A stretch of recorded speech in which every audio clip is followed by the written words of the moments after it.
সাংবাদিকবৃন্দ, print ও electronic media, আজকে আমাদের সংবাদ ব্রিফিংয়ের আলোচ্য বিষয় হচ্ছে 2026 সালের এসএসসি পরীক্ষার প্রশ্নপত্র ফাঁস সংক্রান্তে অনলাইন প্রতারণার সঙ্গে জড়িত চারজন ব্যক্তিকে আটক সংক্রান্তে। এসএসসি 2026 পরীক্ষার প্রশ্নপত্র ফাঁস সংক্রান্তে অনলাইন প্রতারণার সঙ্গে জড়িত চারজন প্রতারককে ডিএমপির CTTC counter terrorism and transnational crime আটক করেছেন। গ্রেপ্তারকৃত হলেন মোহাম্মদ সিফাত আহমেদ সজীব, মোহাম্মদ সালমান, মোহাম্মদ মিসবাউল আলম মাহিন এবং মোহাম্মদ মহিউজ্জামান মুন্না।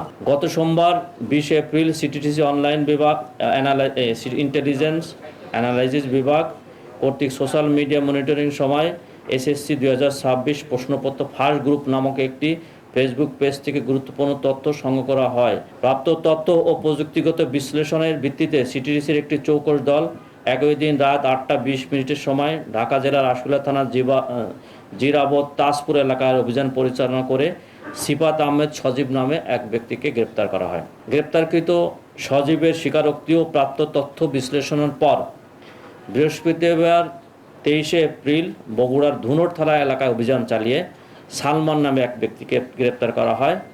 একই দিনে দিনাজপুর জেলার নবাবগঞ্জ থানাধীন নবাবগঞ্জ বাজার হতে রিয়াজউদ্দিন উচ্চ বিদ্যালয়গামী পাকা রাস্তার মধ্যবর্তী দাদনপুর মালিপাড়াগামী কাঁচা রাস্তার সংযোগস্থলে থেকে মোহাম্মদ মিসবাউল আলম মাহিনকে গ্রেপ্তার করা হয়। পরবর্তীতে তাদের দেওয়া তথ্য মতে 24 এপ্রিল সিরাজগঞ্জ জেলার তারাস থানাধীন নওগাঁ ইউনিয়নের শাহ শরীফ জিন্দানি রহমতুল্লাহর মাজার সংলগ্ন পরামানিক বাড়ির আসামির শ্বশুর সালাম পারমানিকের বসতঘর হতে মোহাম্মদ মাহিনুজ্জামান মুন্নাকে গ্রেপ্তার করা হয়। এই চারজনের বিরুদ্ধে তাদের বিরুদ্ধে নিয়মিত মামলা রুজু করা হয়েছে এবং তাদের রিমান্ডে এনে তাদের এই ঘটনা সংক্রান্তে সম্পৃক্ততার বিষয়ে জিজ্ঞাসাবাদ করা হচ্ছে।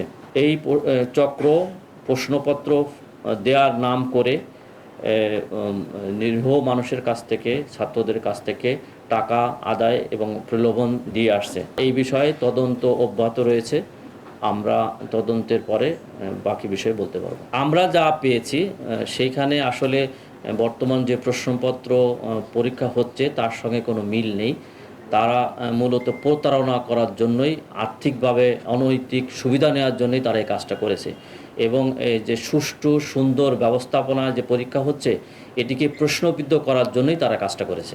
আমরা যাদেরকে গ্রেপ্তার করেছি তাদেরকে জিজ্ঞাসাবাদ করছি এবং তাদের যে মোবাইল এটা আমরা ফরেনসিক করছি, করে তথ্যে যাচাই করলে বোঝা যাবে যে তারা এর আগেও জড়িত ছিলেন কিনা। এখনও আসলে আমরা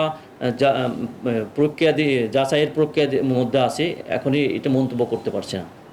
আমরা তদন্তের পরেই বলতে পারবো এই বিষয়ে। এখনই প্রাথমিকভাবে এই কথা বলা যাচ্ছে না, কারণ আমরা তাদের কাছ থেকে যে তথ্যগুলো পেয়েছি এটা আমরা যাচাই করছি এবং তারা রিমান্ডে এসেছে, তাদেরকে জিজ্ঞাসাবাদ অব্যাহত আছে। 2 দিনের রিমান্ড পাওয়া গিয়েছে।